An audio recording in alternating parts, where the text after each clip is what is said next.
Hi guys, welcome to episode 5 of the Short Tooth DVD and Blu-ray review channel. Thanks for sticking with me, thanks for subscribing. I'm going to get straight into it and talk to you about the last 5 DVDs and Blu-rays that I've watched. I've got a real mixed bag for you this week. It's from the sublime to the ridiculous with some of these films. Some not so good, some pretty great. Quite an interesting mix. So let's get straight into it and talk about them. Now, this first one I'm going to talk about is a Blu-ray which I've literally only finished watching about 10-15 minutes ago. And it's a film called Hereafter. You may be familiar with this one. It's one of Clint Eastwood's more recent films. He did this a couple of years ago. Actually, when I was working in central London at a film company, he was actually shooting some of the scenes for this movie in the building that I worked in. It was all very exciting for one day. There were trailers all parked around outside, all the way down the street. We weren't really allowed to move around the building. And Clint was in. It was big news. It was exciting. Wish the same could be said about the film. But let me just give you a few details about it. As I say, directed by Clint Eastwood, who we, or certainly I, come to expect big things from. Leading man in it is Matt Damon. And then it's populated by a not very well-known cast, particularly the casting of 2 young British twins who have never acted before, who play twin brothers in the film.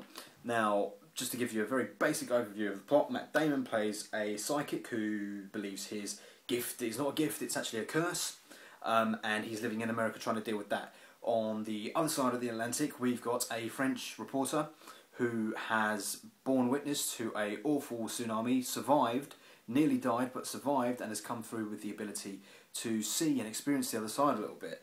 And in England, we have got a young boy called Marcus, whose twin brother Jamie died. I don't think that's revealing too much to tell you that, so I'll tell you that. Died in a car crash, and he's been put into foster care because his mother is not well enough to look after him. And he is pursuing this idea of what's beyond life. What happens when you die? What's happened to my brother Jamie? Now, the 3 stories, as so often happens in the archetypal narrative like this, end up converging towards the end of the film, but the journey is not satisfying enough at all. It's so surprisingly disappointing from Clint Eastwood. I really love the man. I think he's a brilliant director. He's a good actor in as much as playing certain roles, particularly that, you know, gnarled, grisly old men role, which he's perfect for. However, this film as a director is a big, big flop. I really didn't enjoy it.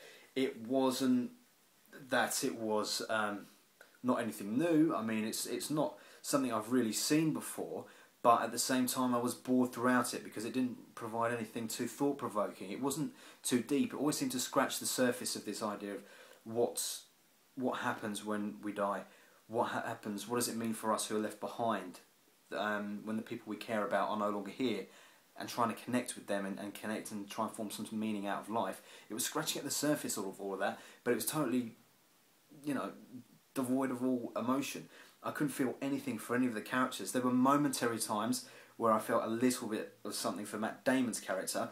The French woman in it, for some reason, it switches between having subtitles every time she speaks to all of her colleagues to them just suddenly speaking in English. Completely boring narrative on her part, no interest in it at all. The British twins, although set in London, and good to see a bit of London represented quite well from an American director, the twins were absolutely awful, awful actors. I know it's their first movie role, but they were so wooden. They were an abomination in this film. They were so bad. I did not enjoy their performance at all. It was clunky. It felt so scripted, particularly in scenes when you've got one of the kids engaging with Matt Damon. I'm not even Matt Damon's biggest fan, but to see the 2 of them going toe-to-toe, when Matt Damon's such a good actor and this kid is there supposedly so upset about the death of his brother, and it's like, you sound like you've just lost an ice cream, you know? It's bad, man. It's not a good film. I didn't enjoy it.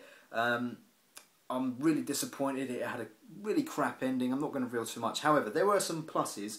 One plus in particular, and this happens very early on in the film.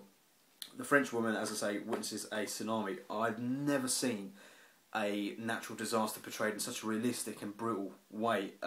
It really sets the film up for a fall because it seems so brutal and intense and realistic, and quite outstanding, really. I've never seen it portrayed in that way. The closest thing that's ever come to it is the subtlety that Take Shelter has in its final scene, but it's just a slippery slope from there, and it's really disappointing because I love Clint Eastwood, as I say. I think he makes great choices for stories.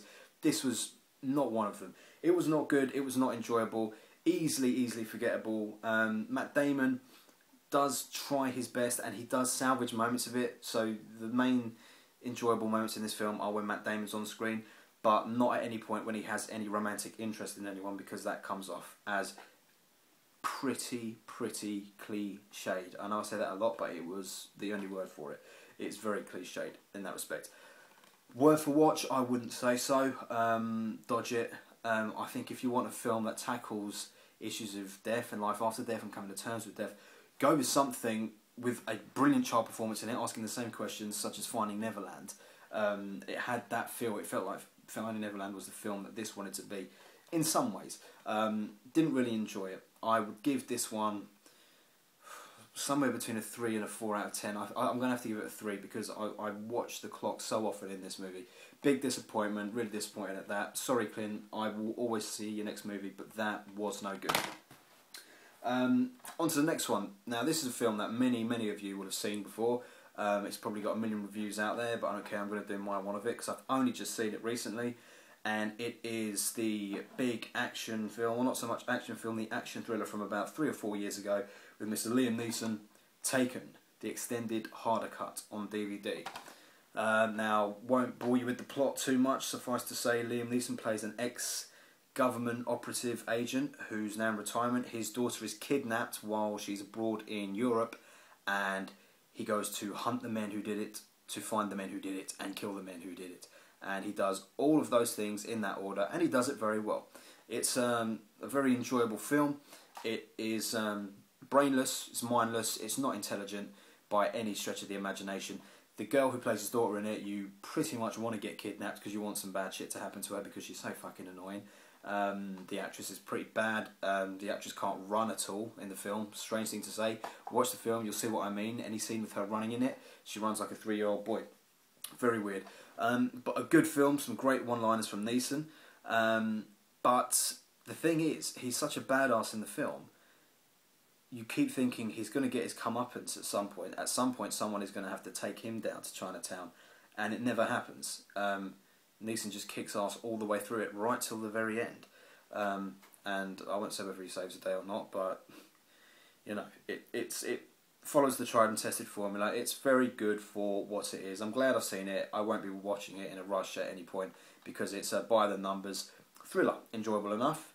And I do like Liam Neeson, but it's him doing what he does, I suppose. I've heard rumours of a Taken 2, and that just sounds terrible. I won't be watching that, I don't think, or I may be. But it's a good film. It's an enjoyable film. It's one for when you don't want to think about anything, you just want to stick it on and watch it. It's fine. But you know, it did have moments where it felt like a TV movie, particularly in the first 15 to 20 minutes before the action really starts. It felt like some really bad TV drama. But then it got good. One thing I will say about this is the first time I've watched a DVD and been really aware of the gulf in quality between DVDs and Blu-rays, because I think this would look great on Blu-ray. On DVD, just very fuzzy, very blurry, no great definition to it. But anyway, a good film. I'm not going to rate it too highly because it wasn't superb, it was just good entertainment. So I'll give it a 6 out of 10. For a recommendation on that one, any sort of revenge film, I guess, I think you'd go with something like Ransom or Payback, or something like Face Off even. It's just a mindless action thriller, someone out for revenge. If you like revenge flicks and you just want your action laid thick and fast, get something that's like that. That's what this film is, does what it says on the tin really. Taken, he'll get her back. Enjoyed it. Didn't expect to, thought it would be a little bit shit, but it was okay, it was good. Now the next one, this is another one. Now see, Taken's not something that I would normally pursue. Hereafter is. Taken's not something I would normally pursue because it just seems a little bit too commercial for me, as does this one I'm about to show. But it was in the sale, and I thought I'd get it.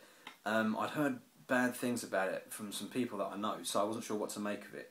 But the film is Super 8, and it's on DVD. And it's presented by, or produced by Steven Spielberg and directed by J.J. Abrams. Now, J.J. Abrams, I'm not a fan of. I didn't like Lost at all. I really didn't like Cloverfield.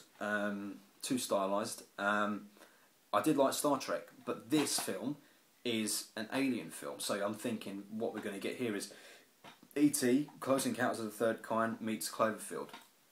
And to an extent, that's what it was. Basically, the storyline is it's set in the 70s, and it's set against the backdrop of a small town where this group of kids who are supposedly about 13, 14 years old are making their own zombie movie, and during filming, a train crashes or is derailed by a truck which is driven by someone in their town, and it unleashes some form of beast or creature on their unsuspecting town, and the military are called in, and surprisingly enough the kids keep rolling their camera because it's going to be good for their movie, so they keep filming all of this stuff.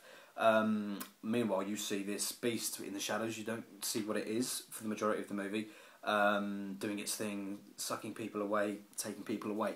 Now what this is it's Goonies meets Cloverfield, only Cloverfield isn't as big and nasty as you think he is. It's a real softly approach. The kids acting in it, all the kids that are involved in it, act really well.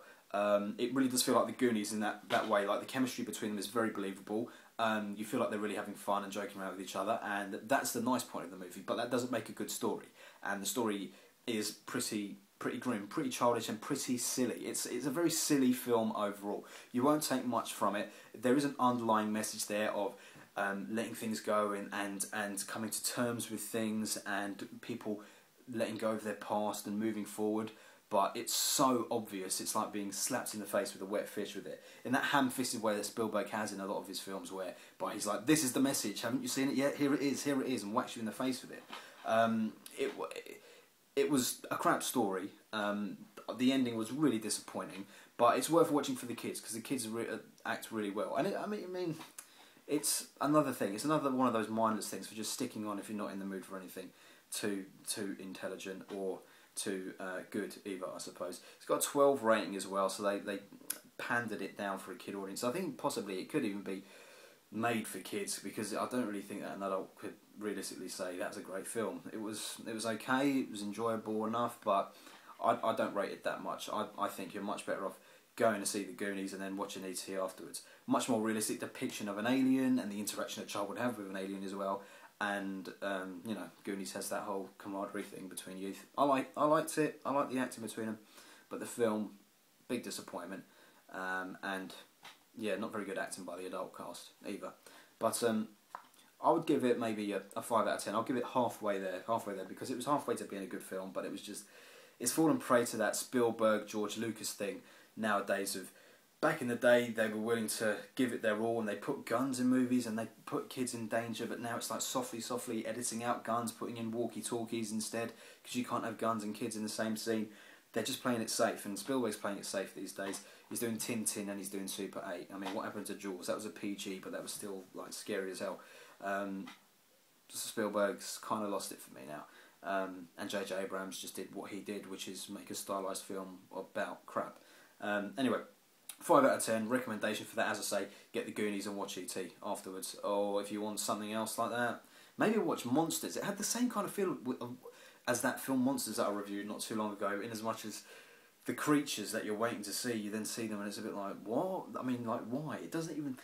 The alien in it doesn't really make sense exactly what's going on with it towards the end, and you're a bit like... When you see the ending, you're a bit like, well, couldn't that have happened a long time ago? Why are we waiting so long for it? Anyway, that was that. Take it or leave it, that one. Right, now to the best film on 2 nights or 2 days episode. This is a film that's on my 1001 film list to see before I die. And it is by a German director called Michael Haneke. And you may know him from such controversial films as Funny Games or Hidden. This is a film called The White Ribbon, which came out a few years ago. Shot entirely in black and white. It's set pre-World War I in Germany, and it's about a small town and the children who inhabit it and all the authority figures that they look up to, such as doctors, the clergy, priests, school teacher, schoolmaster, and obviously their parents. Now what begins happening in this town are very strange incidents and accidents involving a variety of people. So like the town doctor, while he's riding his horse, is tripped over by a piece of wire and ends up in hospital for months on end. A local wife of one of the farmers dies in a suspicious accident at the mill, and the young boys of the Baron are abused horribly and terribly, eyes gouged out and all sorts of things. It's very, as you would expect from a Michael Haneke film, very, very brutal, very graphic at times. It doesn't shy away from its subject matter at all. And it's a 2.5 hour film. It's a long, long film. And basically the questions around in abundance in the film are whether those who are preaching authority and right ways of living, such as your priest and your doctor, whether they are in fact helping the children and helping the community, or if they are the ones that are driving them on this course to disaster. It's no coincidence that this film is set pre-World War One, and World War One begins towards the end of the film, because, as Michael Haneke has said, the children in this film represent the Nazis. The children in this film, 5-10 years later after this, would have been Nazis. It would, well, not 5-10 years, however many years it was, 15 years, would have become Nazis. And it's very much a case of this is how the Nazi regime began, because of this sort of authority that was fed down to the kids. And it's very, very interesting dynamic in this film about, is it the kids who are wrong, is it the parents who are wrong, is it the authority figures wrong, is it even the kids who are doing this? It's all very, very complex. It's sort of like a film noir mystery mixed with some sort of shocking towny horror film, sort of like Children of the Corn, something like that. It's really interesting, and the runtime doesn't feel that long. Some great scenes, particularly the ones involving the priest and his children, the girl and the boy in the town. Really well acted from what I can tell. It's always hard to tell in a foreign language film sometimes if the acting is great, because you spend so much time watching the subtitles and you don't watch the performance so much. I really enjoyed it. I would highly recommend you check it out if you're into art house foreign film and you like a bit of brutality, courtesy of Mr. Haneke. I would certainly check it out. In terms of a rating, I will give it a 7 out of 10, just because I feel some of his other films have been a lot better with some of their messages and have been a lot more challenging. This felt a little bit like we've seen these sort of things before, but only because I think this film feels like it predates things like Children of the Corn, and some of those films which spread messages about parental authority crippling childhood, you know. I mean, certainly worth checking out, and a very enjoyable film, enjoyable as it can be, and it leaves you with a lot of questions, not all of them answered at the end, which I think all good films should do, because most films should leave you questioning things yourself and coming up with answers yourself. So 7 out of 10 on that. By way of a recommendation, it's really hard to come up with a recommendation for that. I think Hidden, because Hidden is a lot about things that have happened in the past, bringing about consequences and effects on present day, and the question of who's responsible for the terrible things that happen.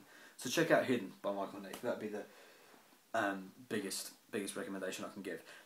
Finally, and this really is going from the sublime to the ridiculous, like I said from the beginning, we've just gone from Michael Haneke, master of German cinema, has been for years, to a horror film, which is probably one of the first horror films I've actually reviewed on my channel, despite being a horror buff. There will be more.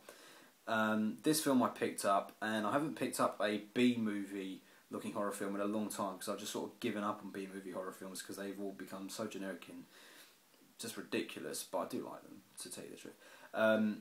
This one had a really interesting cover, and I had to get it. It is called Mask Maker. It's on DVD. It's also going under the name of Masquerade. Very clever pun and play on words there. Mask Maker is an American B-movie, runs for an hour and a half. It is about a boy who died on a sort of like farmhouse type setting many years ago, and he has now come back for revenge to kill people who are coming near his farmhouse. And when he kills them, he very creative this is actually. When he kills them, he lops off their head, and once he's lopped off their head, he scoops out all of the insides, skeleton, skull, brains, all of that, cartilage, doesn't matter, he scoops it all out, and it becomes a nice fleshy rubber mask which he then pulls over his head, and then he then proceeds to kill the next person, and once he's killed the next person, he then slices off their heads, scoops out the brain and the skeleton, the skull, and slips on that mask as well. Very original in that respect, and the masks look very realistic and quite scary, which is part of the reason why I picked it, because I thought that's kind of cool. That's quite unsettling, because it's a bit like that whole Leatherface thing. It is very Leatherface, and he is quite Leatherface in his methods. But in terms of the story, you're watching an hour and a half of the same old shit, really. Teens going to the farmhouse, partying, drugs, sex, kill, kill, kill, kill, kill. Not much more you can say on that. They try and throw in a bit of backstory, some sort of like ancient shit to do with like witchcraft, but it's just tacked in shit, really. It's just the same old tacked in stuff.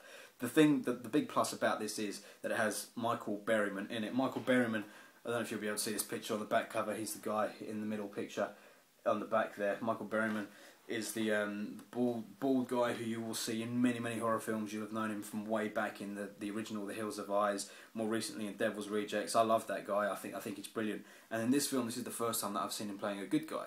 And it was quite interesting to see him play that. And I actually thought he was dead. I thought he died a couple of years ago, but I'm glad that he's still alive and appearing in horror films, which he should do. Long may it continue. I hope he appears in films like this for a long time to come.